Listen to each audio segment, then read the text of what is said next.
Welcome to this special update of the James Rice Show. Many Brazilian listeners we have on our show and we have listening to our show, and I am deeply concerned about the spread of the coronavirus to Brazil. And as Dr. Ho described in yesterday's podcast, the virus is now moving to the southern hemisphere. I'm very pleased to welcome Rodrigo Montero from GW English School in São Paulo to give us an update on what is happening in Brazil. Welcome to the James Rice Show, Rodrigo. Hello, James. Thank you for the invitation. And I'm very happy to be here and talk a little about what's going on down in São Paulo. So what is happening in Brazil? Because I'm hearing some disturbing trends, a big surge in coronavirus cases. I'm hearing that your country is basically going to be locking itself down for the next couple of weeks. Is that correct? Yes, that's true. I've been last week on Friday, last Monday, we received a notification that our school had to close down by Friday, which was the 20th. And on the 20th, they came again and said that all the stores had to close, and they gave us until April 4th to come back. So it's changing a lot. Because I guess the main problem in Brazil, besides having the coronavirus, are the fake news, So one day you read that people, it's like a common cold. The other day you read that it doesn't kill babies. And then today on the news, they had a little baby died. Just forgot the country. In São Paulo, we had someone that was 26 years old that also passed away due to corona. And I was reading the news, and Italy and Spain, they are like losing a lot of people every day. And on the 27th of March, it was like 30 days after the first confirmed case here. And comparing to Italy and Spain, our numbers are higher. So on the 27th of March, we had around 3,000 cases confirmed and 77 deaths. Comparing to Italy, in 1 month, they had 1,700 cases with 21 deaths.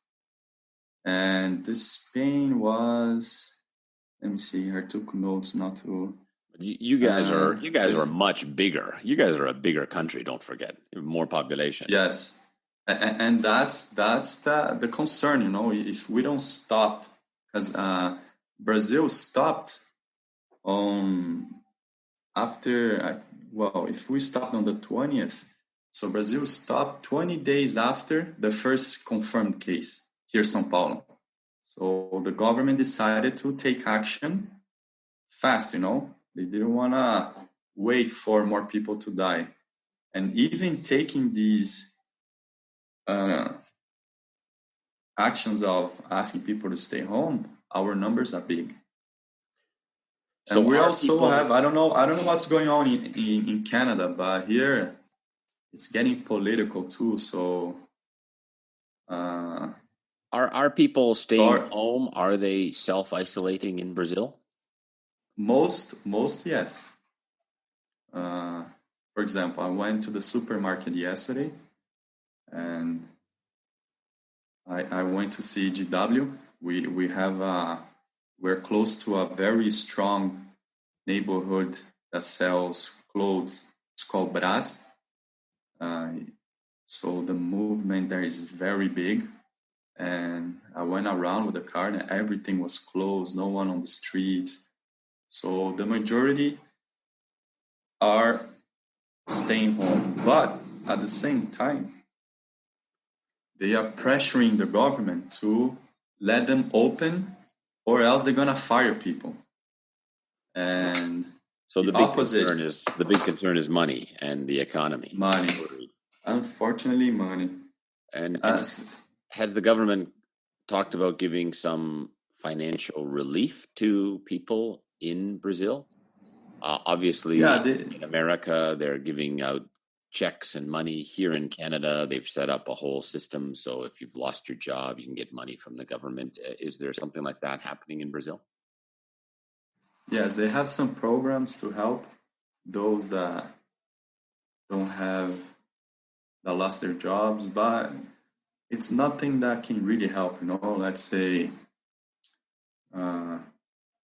it's not enough. I'm not sure the real amount, but it's like here they have something called Bolsa Família that people receive every month. It's like a government help, and it's around 250 reais. With 200 reais, you can go shopping once, right, for food. So it's not like a month help, Now, what are you doing at your school specifically? Have you gone online? Well, thank God, us that teach English, we can use Zoom. And it's been a long time that I wanted to start online classes because our neighborhood is very hard to get there by public transportation. So we have a limit of ads and students. We can only get students from Paris. And we were forced to go online. And it's been a very good experience, Students are very excited. So we closed our school on Wednesday 18th, March 18th.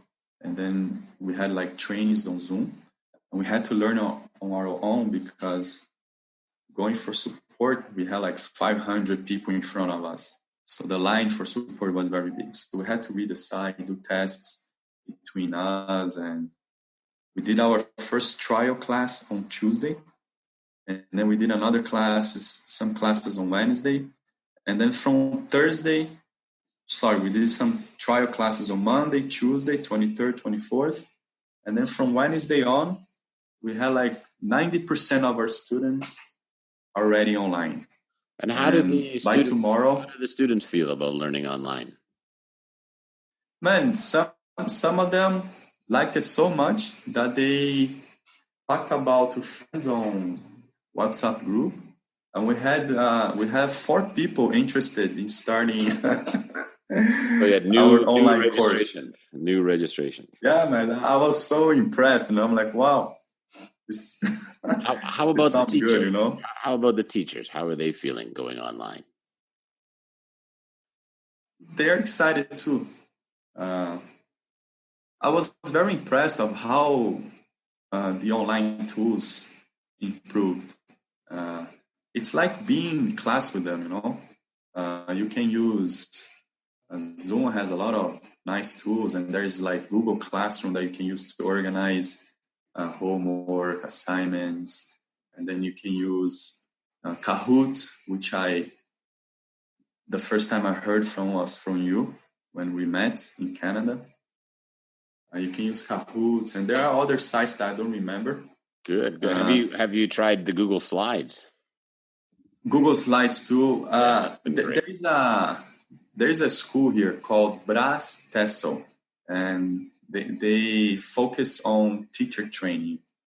And last week, they had many trainings focused on online classes. And we had this, we were lucky that they decided to do this for a whole week. So they helped us a lot. Wow, that's great. Yeah, that's very helpful. They introduced us a lot of tools. They did lives every day, 2-3 lives. And it's recorded on YouTube. And if you're a teacher and you're listening to us right now, go to YouTube and research Brás, B-R-A-Z, Tessel. They have great materials that will help teachers through this difficult time. Right. So you're seeing a business opportunity. That's good. Yes. I That's was good. talking to my brother-in-law yesterday. He's like, "Oh, I can't stand staying home anymore." And I'm like, "Wow, for me, this week was like the same as normal, teaching classes, and I took the opportunity to study too. So we got choices. We have to stay home. We can either watch TV and not do anything, or prepare ourselves to come back stronger, with new skills, maybe a new product or new ideas.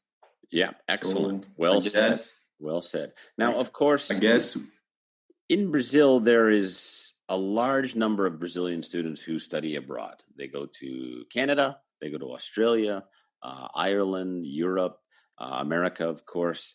What is the exchange rate in Brazil right now? Because, of course, uh, the economy in Brazil is kind of a roller coaster. That's what someone once described it to me. So, what is the exchange rate right now to the U.S. dollar, and what is the feeling towards studying abroad? well, I had to pay Zoom for American dollar. Are you talking about currency? Yeah, currency exchange.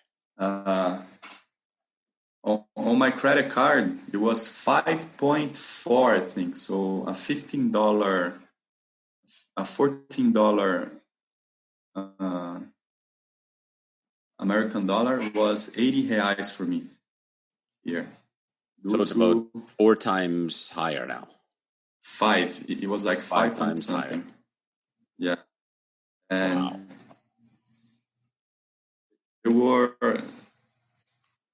broke records last weeks. Let me see it. So we're talking the exchange rate has gone up 5 times higher. So it's going to be very hard for students to travel abroad anytime soon with this exchange rate. Very hard, very hard. It's 5.1 today. 5.1. Wow. Wow. And to the Canadian dollar is That's 1 minute. That's big. Our record here was like four. $1, $1. Sorry, $1 was like 4 reais. I think that that was was the the record. record. Now it's Yeah, 5.1. So it's already 5.1. broken some records. Yes, a Yeah. lot of record. And to the Canadian dollar is 3.6. Right. Wow. So usually it's like a 2.2 or something like that, correct? Or sometimes Yes, it's lower than. 2.2, 2.4. Yeah. So it's wow, that's a big jump. So nobody's going to be studying abroad very, very soon. Also, if I understand, in Brazil, Brazilians get paid a large bonus at Christmas time or Christmas New Year's break. And is that correct? Yes, here they call the 13th salary. Right, the 13th salary. So that's not coming until the Christmas. I mean, that's going to be affected greatly, I'm sure, by this. Yeah, we don't know what's going on, what's going to happen, because most people that work with restaurants, like some business, like food, chocolate business, they're not selling. So, and the world is stopping. So we don't know if people have money to. That's what they say, They say, oh, we either die of corona or we die of hunger, So we must take. That's what people are afraid of. That if they don't work, they don't have money to eat, and a lot of business are gonna go bankrupt, So as we don't know how long this will take to stop, or to get it back to normal, and we're not sure what's gonna happen, if people Now, are gonna have money. For example, now, I have a school. I have a friend. She has a regular school, and she had students, the youngest 6 months old, and like the kindergarten. Like 60% of her students are already asking to cancel because online classes don't work for them, They're kids. They need to take papers on their hands. So schools are struggling to hold registrations. Restaurants are not selling. Mechanics cannot open. So it's a huge crisis happening. I know it's very political in Brazil. Has the government, do you feel, been open and transparent with people about what's happening? Some people here, we're suffering a lot with fake news. So I don't know if WhatsApp is popular there with you guys, but here everyone has it, and people get an information before checking if it's reliable and true. They send it to other people. So fake news are taking over too. Is a big concern for everyone, and we are not sure what the truth is. People that work in the hospital. So sometimes you get an audio of a doctor who is saying that things are critical, and then you hear another one saying, "No, it's not true. Things here are under control." So, well, I guess it depends on where they're located. We here in Canada, we have daily updates from all of our political leaders, from our city leaders, from our state leaders, from our federal leaders, Prime Minister Trudeau, and then we also have regular updates from all of our public health officials, almost daily. Actually, it is daily, not almost. It is daily, every day. So there's 5 or 6 different updates all through the day that's broadcast on all of our news channels. So you can jump in anytime to find out what's really happening. Is that what's happening in Brazil? Are you guys doing anything like that? I'm not sure. I'm not sure if this is happening. So too much on TV, because I've been very busy studying Zoom and doing the classes, calling parents, trying to convince them not to. Some people wanted to cancel. I'm like, man, let's stay together this time. We can't stop. So, and I don't follow news very often. So I'm not sure if we have a site. Usually the site that I sometimes read the news, they don't have this update. So I'm not sure if the truth is out. All right. So how I are you talking feeling? I was talking to a mother. She wanted to cancel the course, and she works in a hospital. And she told me that they are hiding the truth. That inside the hospital is very chaotic, and a lot more people are dying than they're saying. So maybe they don't say the truth, so people don't panic more than they already are in panic. Well, I mean, it's difficult to say if they're saying the truth or not saying the truth, because it is such a changing situation. And if somebody who is 75 or 80 years old with cancer, they may have the coronavirus, but they don't know if they have the coronavirus. Suddenly they've taken the turn for the worst and they've died. And, there's a lot of misinformation at the basic level of what's going on. And it's happening so fast. It can happen so quickly. And we've experienced that as well here in North America, where you're trying to find out if the patient has the coronavirus. And then, of course, people who are sick, just regularly sick with the cold, are coming into the hospitals because they think they have the coronavirus, and they're being tested. So they're being overwhelmed, and the equipment is being used for people who do not have the coronavirus. For example, masks and hospital gear, that if somebody comes in, they got to change it off, change their clothes. It's really challenging experience that where the hospitals are feeling. And if the curve is not flattened, we talk about flattening the curve. If that's not flattened, there's some big problems going to happen in the hospitals, big spikes. And that's what's happening in Italy and Spain, where they just can't control the numbers. And Even in New York now, I'm hearing that the ventilators, which help the people breathe, they're given two ventilators. They're giving one ventilator to two people, because they just don't have enough of them. So it's pandemonium, it's craziness going on in the hospitals, and that's why self-isolation is so important. How are you feeling though personally? Are you scared? Are you worried? How are you feeling? Well, my wife, she's more anxious and more worried than me. Usually, I try to focus on what's positive, So I'm taking my time to develop my skills. I'm doing what must be done, stay home.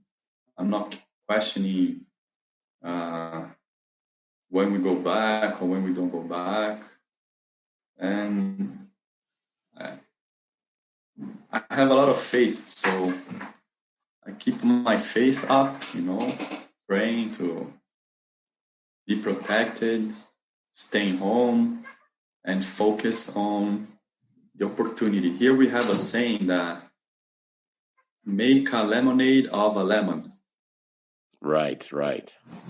Like a juice. I know that's the English expression. Yeah, you make lemonade out of lemons. When the world hands you that's a what lemon, I'm trying to do. When the world hands you a lemon, I'm focused on that. I want to make my lemonade. Yeah. All right. Well, that's good. Good to be positive. Thank you so much for joining us and bringing us up to date. Much appreciated, Rodrigo. Thank you, James. I was very happy when I received this invitation, and I hope to help with some updated information from São Paulo. All right. Well, you definitely helped. Thank you very much. Take care. Stay safe. Take care, my friend. Take care. Have you downloaded the Study It ESL textbooks yet for your classroom? The Study It textbooks are the first ever digital and interactive textbooks. Once downloaded, Wi-Fi is no longer required. Each book contains video and audio exercises, detailed grammar keynotes, reading and writing assignments, and amazing speaking projects. Grammar, conversation, pronunciation, business English, and listening textbooks are available. Visit www.studyitbooks.com for more information.